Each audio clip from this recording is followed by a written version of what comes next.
Greetings friends, and a warm welcome to my channel. This quote you see behind me is a quote from an interview that Mr. Woolsey had done in 2011. Now, Mr. Woolsey was the CIA director in the mid-90s. So this interview took place after he left that position, and he was being asked about his view about how safe the smart grid might be as far as national security. Mr. Woolsey's primary concern when he made this comment was that a person in Dallas, Texas on a hot July day could go to work, and once they got to work, they remembered that they forgot to turn the thermostat down. But because they have a smart thermostat at home, they can grab their smartphone at work and just simply command the thermostat via the smart grid, via the smart meter, to turn itself back a few degrees. That's all well and good. And of course, that's one thing that's been compelling so many of the citizens around the world to buy into the smart idea, the smart grid. It's so convenient. Mr. Woolsey then pointed out that the problem with this whole thing is that a smart hacker, a very good hacker anywhere on the planet with a smartphone, could also command that thermostat to do whatever he wanted it to do, which means that they also would first have to access the grid in order to do so. Having access to a specific smart meter means you have access to the grid. That's what prompted this comment from James Woolsey, that the smart grid is a really, really stupid grid.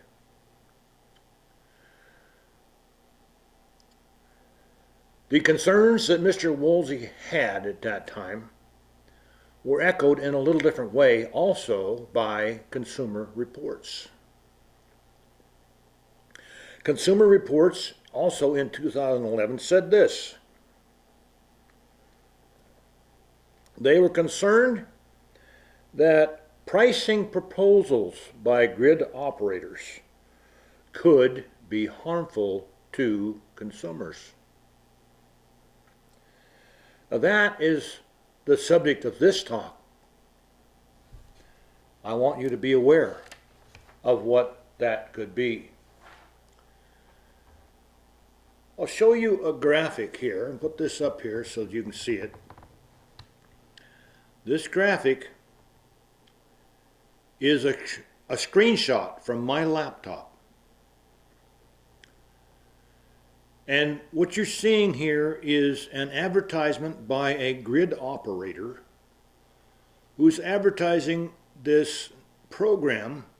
In this case, it is a pilot program, which is typical.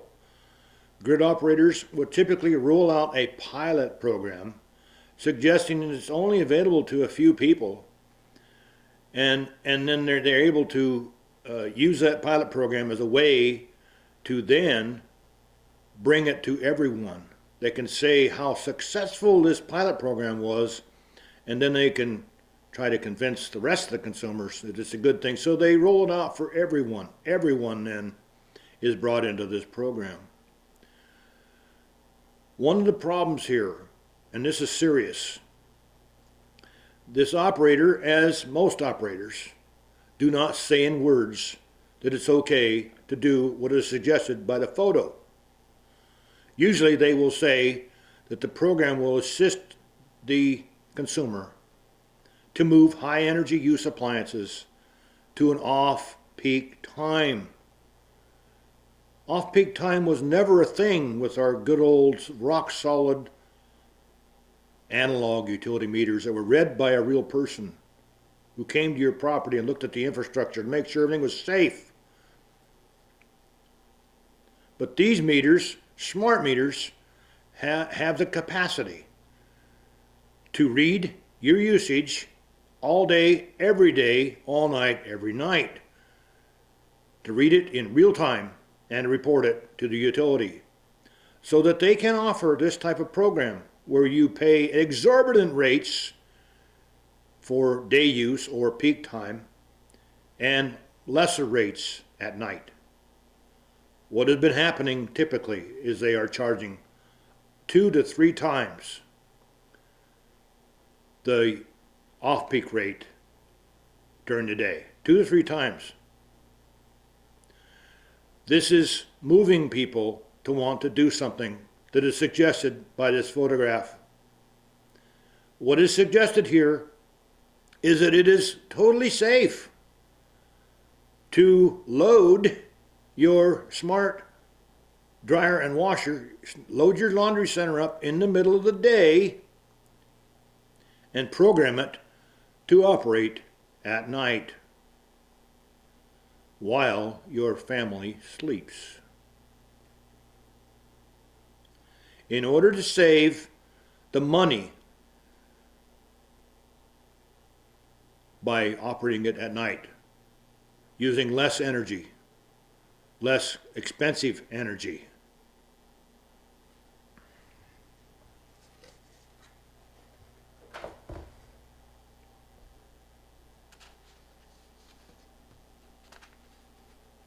This is a classic case. This is an absolutely classic case of a picture is worth 1,000 words.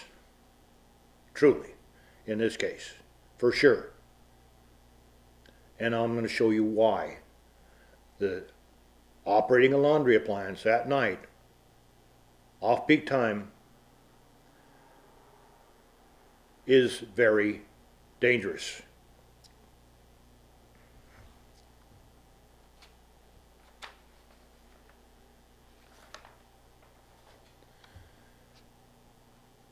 Recent years, we have seen an average of 14,000 structure fires annually, specifically traced to something to do with a clothes dryer.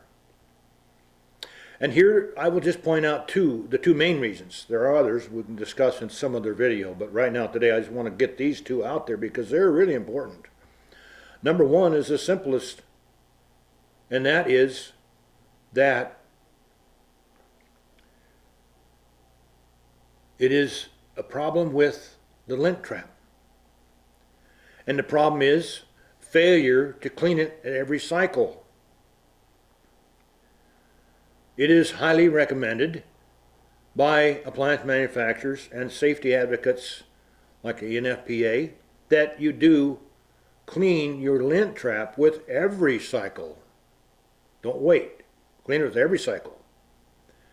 And there are also issues related to clothing that can cause oils to build up on a lint trap. And those oils can actually help clog the pores in the trap. You don't actually see that they're clogged necessarily. So there's two issues: making sure the lint trap is cleaned with every cycle, and also being sure that it does not have a buildup of some kind of residue on it. But that lint trap is so simple for you and me as a consumer. That's the simplest thing we can do, is clean that lint trap with every cycle. The second issue is also related to cleaning. And this presents a great fire risk if it's not taken care of, and that is the cleanliness of the interior passages of the dryer that circulate the air through the heating elements or the gas flame, whichever is used in your dryer, as it goes through the dryer and passes over your clothes and passes out through a ductwork to the outside of your house. So it's the passages inside the dryer that you don't normally see and hard to get to at times. and also the ductwork, which is another issue. Many homes have ductwork that is long and quite hidden, and in those cases it may require professional help to be sure they're clean. But the recommendation is they're cleaned once or twice a year. But these are a major cause of these 14,000 fires a year. The problem now is that these fires are on the increase. I would suggest that part of the reason we are seeing the increase in these fires is because of the smart grid enabled appliances and the idea that you can run something like a dryer safely in the middle of the night.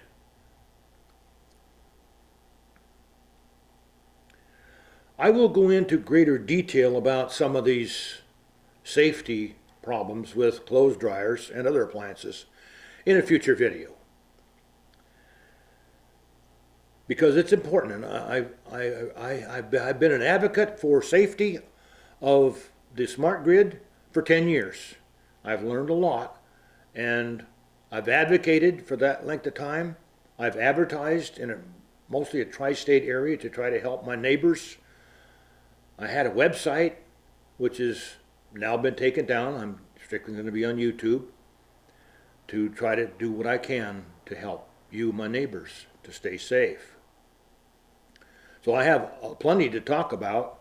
I'll explain to you my journey, how it started. Part of it was because of this quote from Mr. James Woolsey. Very important. Started me on a journey. I've already helped a few people that they've let me know how much they appreciated what I did. And I don't want anything out of it. I'm not trying to get anything out of it. I don't have anything to sell. I don't promote any products here. So this is strictly what I'm trying to do to help you, my neighbors, my fellow American citizens in the greatest nation on the planet, to stay safe if possible. But for now, I would ask that you consider going to the NFPA's website. They have available this clothes dryer safety tip sheet, and I hope you take advantage of this. It's absolutely free. You can download it. If you don't have access to a computer, you can always ask a friend, or you can stop at your local fire station. They'd be happy to, at least they've got this information themselves. They can provide this for you. And they'd be happy to do so. But I'd ask you to download this dryer tip sheet and have it available. Read it and pay attention to the safety things that can help you to keep your family safe. You don't want your family at risk of anything to do with the clothes dryer, especially a fire that might be hidden in a structure because the ductwork is hidden. But I would ask you to pay attention initially, because of this talk, to the final item on this sheet, the final item, and I'll read it to you.